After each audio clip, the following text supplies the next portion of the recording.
이번 시즌 통계입니다. 안녕하세요, 칼로입니다.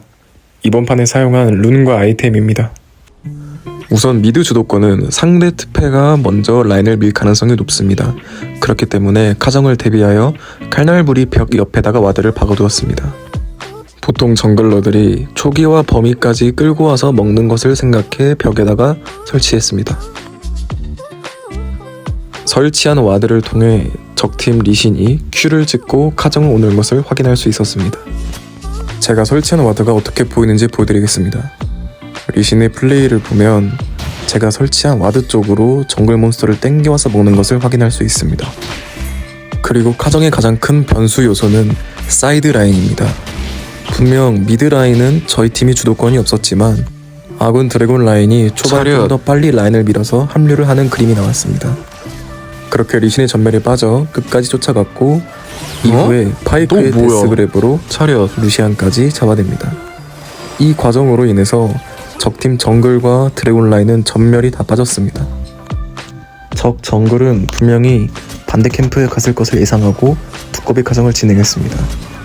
여기서 두꺼비를 카정하는 이유는 두꺼비를 먹어야 2티어 신발을 구매할 수 있기 때문입니다. 아군 미드가 설치한 와드를 통해서 적팀 리신이 블루 카정을 들어온 것을 확인했습니다. 그렇기에 바로 귀환을 찍고 2티어 신발을 구매하고 카정을 막으러 가겠습니다. 애초에 적 정글은 전멸이 없는 상태입니다. 심지어 주도권도 없기 때문에 카정을 들어오는 것은 매우 위험한 행동입니다. 결국 신발을 구매해서 빠르게 합류를 하고 리신을 마무리할 수 있게 됐습니다. 차렷. 맛있다. 바위개를 먹어주고 나서 카정을 가기에는 시간이 부족하니 미드를 찔러보도록 하겠습니다. 불과 몇 초 전에 리신이 죽었음에도 불구하고 리븐 쪽으로 무빙을 치게 되어 특패는 분열에 빠지게 됩니다. 칼리버쌤입니다. 현재 적 정글은 레드 캠프에 있을 확률이 높습니다. 왜냐하면 두 차례 카정을 통해 모두 다 실패했고 이제라도 빠른 정글링을 위해 레드를 먹어야 하기 때문입니다. 예상대로 적 정글은 칼날부리 쪽에 있었고 요네와 합을 맞추어 천천히 카정을 진행했습니다. 스킬 쿨타임을 천천히 돌려 벽을 넘어 리신을 마무리할 수 있었습니다. 이후에 요네의 궁 연계를 통해 특패까지 마무리하게 됐습니다. 리신이 부활해서 걸어오는 시간을 고려했을 때 레드 카정이 가능할 것 같아 레드 카정을 진행했습니다. 2번 연속으로 카정을 통해 실패를 한 정글러를 봤을 때 손해를 끔찍이 보기 싫어한다는 스타일인 것을 예상하고 혹시나 레드를 먹으러 올까봐 잠시 대기해 주었습니다. 하지만 리신은 오지 않았고 나머지 레드 캠프 중 하나인 돌거북을 카정했습니다. 여기서 카정의 이점이 발휘되는데요. 결국 제가 있는 쪽에 리신이 보이지 않는다는 것은 리신이 반대쪽에 있다는 것을 의미합니다. 많은 이득을 취했으니 집을 가서 정비하도록 하겠습니다. 정비 후에 레드 캠프에 가려고 했는데 적팀 리신이 주도권이 없음에도 불구하고 한 번 더 카정을 진행했습니다. 카정을 할 때 렌즈를 안 굴리고 들어오는 것은 위험한 결과를 초래할 수 있습니다. 주도권 차이가 있음에도 불구하고 카정을 들어와 그만 리신은 한 번 더 죽게 됩니다. 이렇게 카정은 리스크가 매우 높은 플레이임을 알아두시면 좋을 것 같습니다. 그로 인해 첫 번째 오브젝트전 마지막 바위에도 손쉽게 가져올 수 있었습니다. 적 정글이 시야에 들키기 전에 렌즈를 사용하지 않아 리신의 위치를 확인했습니다. 그래서 리신이 카정을 들어오거나 아군 탑 그웬에게 갱을 찌를 것을 예상했습니다. 여기서 아군 미드 요네가 적팀 리신의 시야를 끝까지 추적해 주었고 덕분에 리신이 칼날부리를 먹을 거라는 것을 예상할 수 있게 됐습니다. 적 정글이 미드나 탑에 갱갈 것을 예상하고 렌즈를 굴리며 미드와 탑 라인을 확인해 줍니다. 미드에 보이지 않는다는 것은 탑에 갔을 확률이 매우 높습니다. 적팀 리신이 탑의 모습을 드러냈고 오브젝트가 30초 남았기 때문에 적팀 정글은 집을 가고 싶어 합니다. 안녕하세요. 제가 당장 집을 가지 못해도 적 정글보다 템이 많기 때문에 계속해서 귀환을 방해했습니다. 그렇게 해서 시간을 계속 벌었고 적 정글 리신은 귀환을 하지 못하게 됩니다. 이 말은 곧 적 정글은 귀환을 하지 않고 첫 번째 오브젝트 싸움을 준비를 해야 됩니다. 현 메타에서 전령은 매우 큰 영향을 끼칩니다. 그렇기에 집 가지 않은 것을 예상하고 돌고북 쪽으로 카정을 갔습니다. 적 특패의 궁극기로 시야가 노출되어 즉시 후퇴했고 서포터의 합류로 전령을 쉽게 먹을 수 있었습니다. 이 상황에서 급한 것은 상대팀입니다. 적 정글은 전령도 막아야 되고 용도 먹어야 합니다. 두 가지를 순차적으로 진행하는 것보다 동시에 진행하는 것이 적팀 입장에서 더욱더 막기가 어렵습니다. 그래서 먼저 전령을 설치하지 않고 정리 후에 천천히 진행했습니다. 미드 라인 정리 및 전령을 설치하고 용으로 달려가 주었습니다.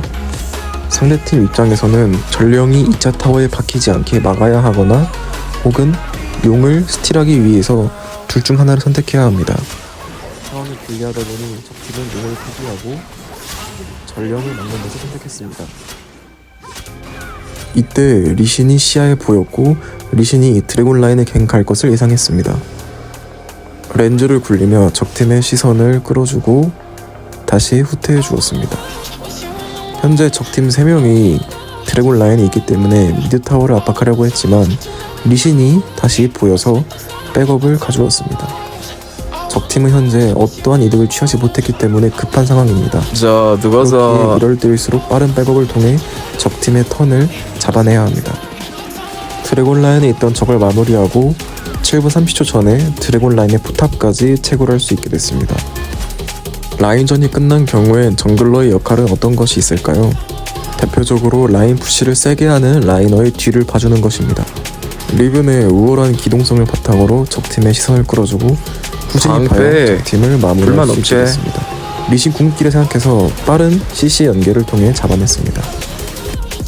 게임이 너무 유리해서 바론이 나오기 전에 벌써 3차 타워를 압박하고 있는데요. 상대를 압박하다 보면 어쩔 수 없이 적팀 진영 쪽으로 몸이 쏠리는데요. 바론도 없는 상황이기 때문에 압박을 할 때는 조심해야 합니다. 말씀드린 대로 바론도 없었고 1분도 없는 상황에서 압박을 진행하다 보니 나중에 걸리게 됐습니다. 많은 분들이 턴의 개념에 대해서 착각을 하고 있습니다. 턴을 사용하고 안전하게 정비하기까지가 턴의 과정입니다. 상대를 압박하다 후퇴하는 과정 중에 아군은 잘렸고 이번에는 반대로 적팀이 아군을 잡기 위해 턴을 썼지만 결국 후퇴하는 과정 중에 손해를 보게 됐습니다. 이렇게 압도적으로 게임을 캐리하고 있을 때에는 현상금을 주지 않기 위해서 생존을 최우선으로 해야 합니다.